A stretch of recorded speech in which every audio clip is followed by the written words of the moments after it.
नमोकार चलो नमोकार चलो, अभिनव तीरथ नमोकार चलो, नमोकार चलो नमोकार चलो, अभिनव तीरथ नमोकार चलो। आज मैं तीर्थंकर प्रभु के वैभव में और अष्ट प्रातिहारियों में पुष्प वृष्टि की चर्चा करूंगा।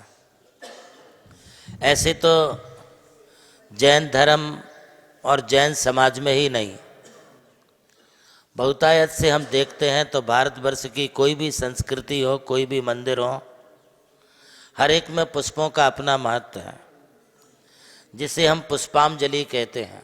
बिना पुष्पों के कोई कार्य प्रारंभ नहीं होता है। पुष्प वृष्टि को आनंद का, मंगल का प्रतीक माना गया है।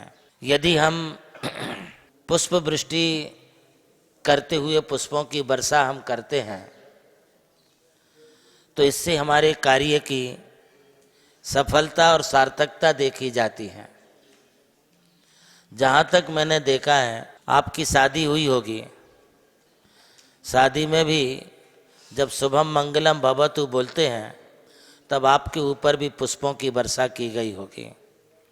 मतलब आपका ये आगामी जीवन अच्छी तरह से चलना चाहिए, इसलिए आपके ऊपर पुष्पों की वर्षा की गई, पुष्पाक्षत डाले गए।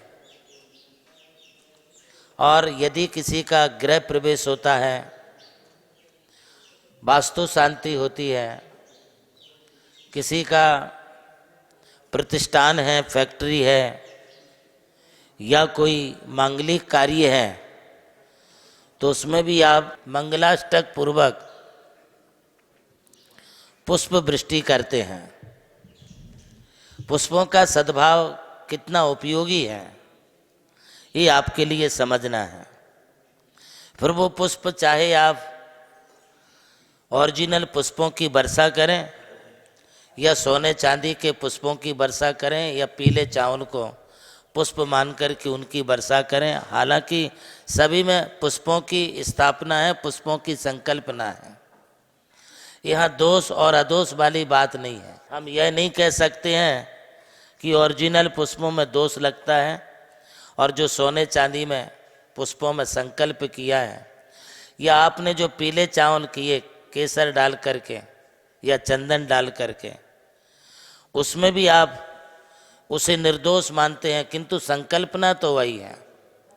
अभी मैं हिंसा और अहिंसा की बात नहीं कर रहा हूँ, अभी सिर्फ मैं आपके लिए पुष्पों की उपयोगिता पर बात कर रहा हूँ। आपकी पूजन की शुरुआत बिना पुष्पों की होती ही नहीं है। जब आप नमोकार मंत्र पढ़ लेते हैं तब आप कहते हैं इति अनादि निधन महामंत्रेभ्यो परिपुष्पांजलि छिपेत। मुझे लगता है आप डेली पूजा नहीं करते हैं। अभी आपको अपने रूटीन में लाना चाहिए। जरूरी नहीं है कि आप विदेश में रहते हैं तो आपको वहाँ पर मंदिर मिले, नहीं मिले। परम पूज्य प्रज्ञा श्रमण सारस्वताचार्य श्री देवनंदी जी गुरुदेव के पावन सानिध्य में नमोकार तीर्थ के अंतर्राष्ट्रीय पंचकल्याणक एवं महामस्तकाभिषेक महोत्सव का आयोजन आगामी 6 से 25 फरवरी 2026 के बीच भव्य रूप से होने जा रहा है। इस ऐतिहासिक महामहोत्सव में भक्तों को संपूर्ण भारत से अनेकानेक जैन साधु साध्वियों के दुर्लभ दर्शन प्राप्त होंगे।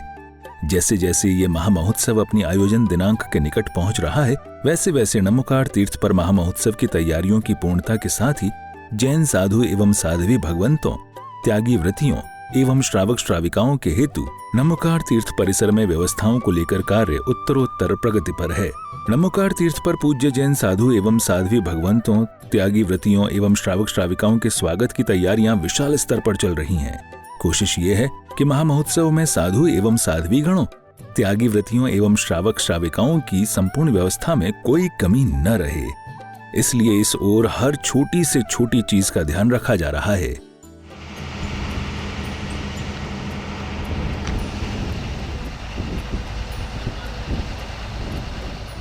परम पूज्य प्रज्ञा श्रमण सारस्वताचार्य श्री देवनंदी जी गुरुदेव ने प्रत्येक कार्य को स्वयं बारीकी से देखकर सभी को पूरे ध्यान से काम करने का आदेश दिया है।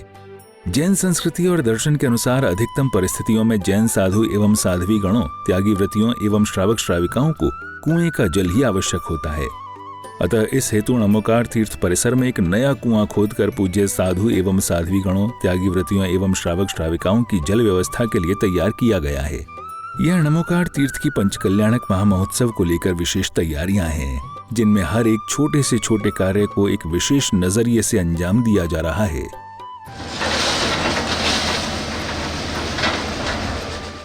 नमोकार तीर्थ पंचकल्याणक महामहोत्सव को लेकर इस बात का बेहद खास ध्यान रखा जा रहा है कि यहाँ आने वाले साधु साध्वी गणों एवं भक्तों को किसी भी चीज की कोई कमी न रहे। इसी के चलते जैन रीति के अनुरूप कुएं के पानी की सुलभता के लिए नमोकार तीर्थ परिसर में अलग से एक नया कुआं खोदा गया है, जिससे कि साधु साध्वियों, त्यागी व्रतियों एवं श्रावक श्राविकाओं को उनके व्रत और नियम निभाने को लेकर कोई परेशानी न हो। इस कुएं के निर्माण के लिए घोटी नासिक के श्री राजेंद्र जी जैन परिवार ने अपना पूरा सहयोग प्रदान किया है। श्री राजेंद्र जी जैन ने स्वयं 15 दिन उपस्थित रहकर अपने सामने पूरी मशीनरी मंगवाकर इस कुएं के निर्माण में अपना सहयोग प्रदान किया है। जय जैनेन्द्र। मेरा नाम राजेंद्र कुमार जैन, निवासी घोटी हूँ और आचार्य श्री देवानंद जी महाराज को नमोस्तु नमोस्तु नमोस्तु।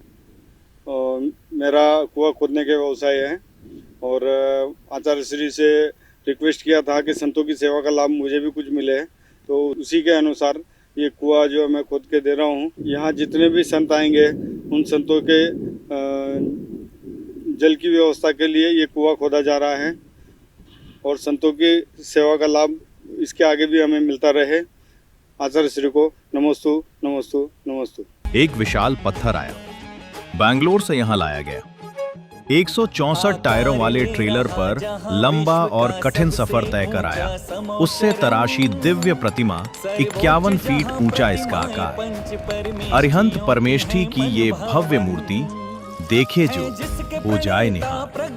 आचार्य श्री देवनंदी जी महाराज के मार्गदर्शन में ये सपना हुआ साकार और अब गर्व और कृतज्ञता के साथ हम प्रकट करते हैं इस दिव्य प्रतिमा के दातार पुणे के सुप्रसिद्ध उद्योगपति माननीय श्री प्रीतम जी पड़सदेवकर, जिनकी श्रद्धा ने पत्थर को परमात्मा बना दिया। उनको हृदय से नमन हमारा।